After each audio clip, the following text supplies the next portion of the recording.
নামাজ সালাম ফিরাইতে দেরি, উঠা দৌড়াইতে দেরি করে না। আল্লাহ রসুল টাইকা দাঁড় করাইছেন, সালাম ফিরাইতে দেরি, দৌড়াইতে দেরি করো না। কারণটা কি? নামাজের পরে দোয়া আছে, তসবিহ আছে, তাহলিল আছে। আমি কথা বলি, তুমি শোনো না।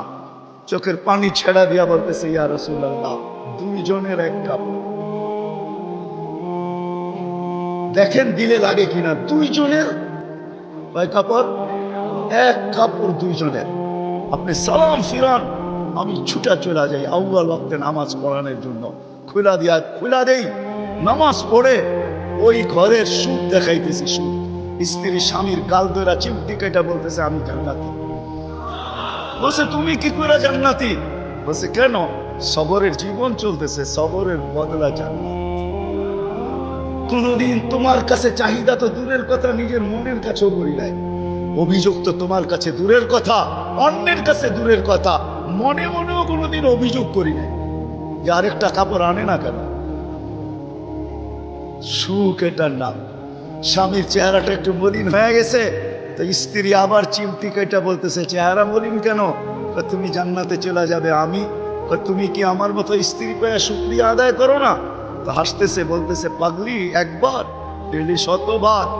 তাইলে শুকুরের বদলাও জান্নাত। দুজনে জান্নাতে যায় ফুর্তি করবে।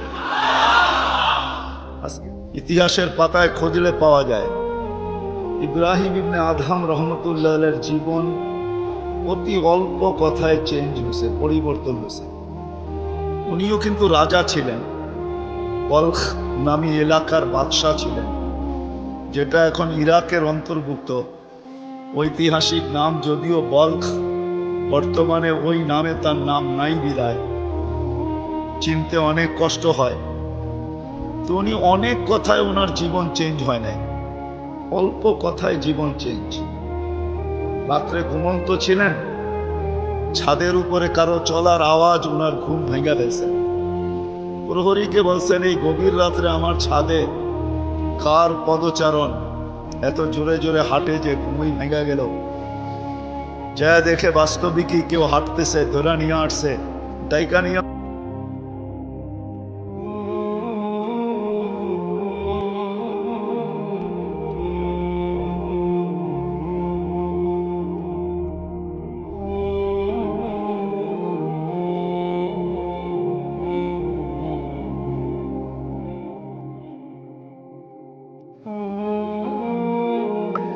তুমি উঁচ ঘুরতে চলে আসছো ছাদে। তো বলছে, মহোদয়, যদি আমি পাগল হই তাহলে আমার সাথে আপনিও। তো বলছে, বুঝলাম না, তোমার সাথে আমি? আপনি তো বললেন যদি আমি পাগল হই তাহলে আপনিও পাগল। কেননা বাদশাহ ছিলেন, কিন্তু বেয়াদব ছিলেন, আদবওয়ালা ছিলেন। তো বাদশাহ বলে, শোনো, আমি পাগল এটার প্রমাণ দাও, তোমারটা তো আমি দিলাম। তো বললো বাদশাহ মহোদয়, যদি ছাদে উট খুঁজা পাওয়া না যায় তো রাজপ্রাসাদে বসে আল্লাহ পাবেন কি করে? এতটুক কথাই কিন্তু জীবন চেয়েছে। চলেন, এটা তো কাহিনী, হাদিসের একটা দেই। বনি ইসরাইলের এক বদমাশ ছিল, কিফিল নাম। কিফিল হাদিসের কিতাবে পাওয়া যায়। বনি ইসরাইলের বদমাশ, যে নিজেকে মানুষ বলে কখনো স্বীকার করতো না, বলতো আমার চেয়ে কুকুরও ভালো। কেননা প্রতি রাত্রে তার যৌন চাহিদা মেটানোর জন্য, ব্যভিচারের জন্য তাকে প্রতি রাত্রে সে খরচ করত 50 থেকে 60 লক্ষ টাকা বর্তমান টাকায়। এক রাত্রে একজনকে ধরে নিয়ে আসছে, কামরায় ঢুকায় দিয়া বলছে, আমি প্রস্তুতি নিয়ে আসতেছি। যখন প্রস্তুতি নিয়ে কামরায় ঢুকতে ছিল, তো দেখতেছে ওই মহিলা এক কোনায় বসে কাঁদতেছে। তো জিজ্ঞাসা করছে, তোকে জোর করে নিয়ে আসি না, টাকা দিয়ে নিয়ে আসছি, কাঁদিস তো কাঁদিস কেন? তো মহিলা প্রতি উত্তরে বলতেছিল, শুন কিফিল, আমি বাজারি মেয়ে না, প্রয়োজনের কারণে তোর হাতে ধরা দিতে বাধ্য হয়েছি। প্রয়োজন যদি এরকম না আসতো, আমি কোনোদিন তোর হাতে ধরা দিতাম না, আমি তো বাজারি মেয়ে না। বলছে, তাইলে কাঁদিস কেন? বলে, বলতেছি তোকে কেন কাঁদি, শুনবি কেন কাঁদি? বলে, বল কেন কাঁদিস? বলে, কাঁদতেছি এই জন্য যে এই চেহারাটা কালকে আল্লাহকে কি করে দেখাবো। বোঝেন নাই বলে? বুঝলে দিন ফেরা যাওয়ার কথা। আজকে তো আমরা হাজারো গুনাহ করে কোনোদিন ভাবি না যে এই চেহারাটা আল্লাহকে কি করে দেখাবো। রাগ হয় না যুবক, তোমাদের পায়ে হাত রাখে। 24 ঘন্টা নেটের ভিতরে কত গুনাহ করো, নিজের টাকা খরচ করা। বাংলাদেশের প্রত্যেকটা ঘর, গ্রাম নাই, গঞ্জ নাই, শহর নাই, খুব কম ঘর পাওয়া যায় আজকে ওয়াইফাই না আছে, ঠিক না? কি বিনা পয়সায় ওয়াইফাই? আনলিমিটেড গুনাহ করার জন্য ওয়াইফাই, আনলিমিটেড ইন্টারনেট চালানোর জন্য না। যুবকরা বলে আনলিমিটেড দেখতে হয় তো কত টাকা দিয়ে নেট কিনবো।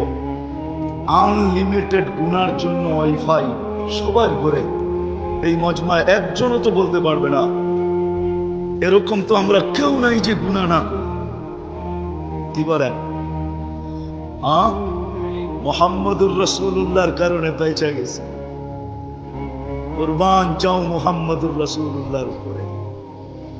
এই রসুল যদি আমাদের নবী না হইতেন তাহলে কোনোদিন মনে হয় এই হাদিস আমাদের কাছে আসতো না।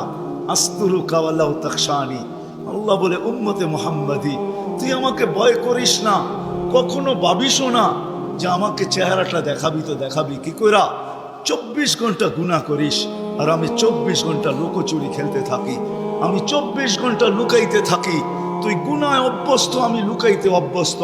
তুই গুনাহ ভালোবাসিস, আমি লুকাইতে ভালোবাসি।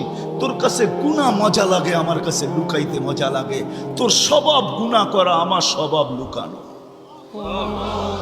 মুহাম্মদুর রাসূলুল্লাহর উম্মত না হইলে মনে হয় এই ঘোষণা হইত। কুরবান যাও মুহাম্মদুর রাসূলুল্লাহর উপরে।